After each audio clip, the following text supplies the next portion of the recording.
working in Illinois today, southern Illinois, and here's a big old stump. I should probably 4 feet across. Big old oak tree. I'm sure it was the dominant acorn producing tree in the area.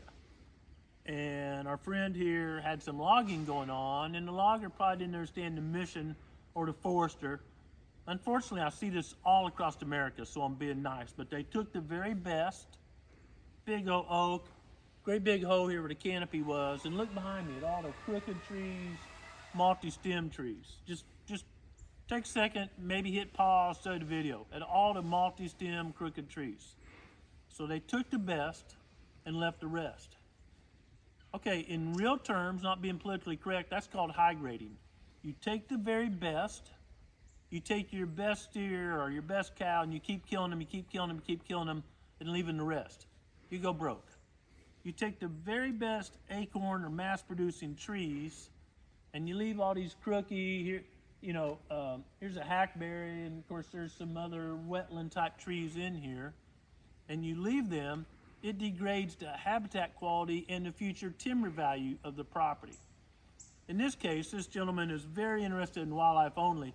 I would have wanted this tree to be left, and if I was marking the timber stand here, and I would have took out the low quality trees.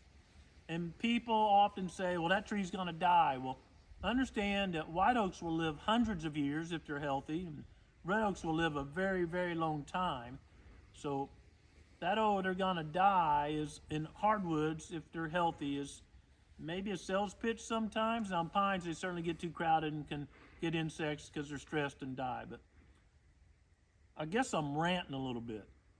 So if you're gonna do timber work, maybe get a couple opinions and make sure that you and the forester and logger are on the same page with your objectives. Now, you own this land, you're trying to put some kids to school, then you take the best because it's the highest income level. You're getting the most return off the land.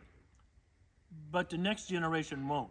Because again, look behind me at all the crooked, gnarly, low quality trees. They're not gonna log a bunch of money off this property. And the hunting quality went down. So be sure you know your objectives before you do forestry, logging, and if your objective is wildlife, you're gonna need a different plan than the old, hey, we're cutting everything 18 inches or bigger. I hear that plan. Usually I visit after the logger, which is unfortunate. If you're gonna have a wildlife biologist come out, have them come out before the forester starts cutting trees. But the old, hey, I'm cutting everything 18 inches or bigger. Well, again, you're taking the best and leaving the rest. And 2 or 3 generations of that, you end up with crap wood, which is a big problem throughout the whitetails range, crappy hardwood stands. So just want to share that with you as we're touring here today, working on this property, developing a plan.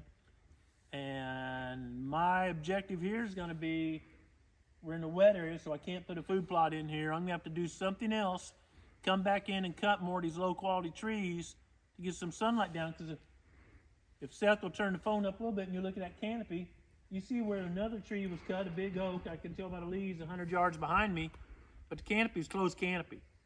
We didn't make a bunch of food in here. We just took some money, timber value off the property, and reduced the quality for wildlife. Don't do that.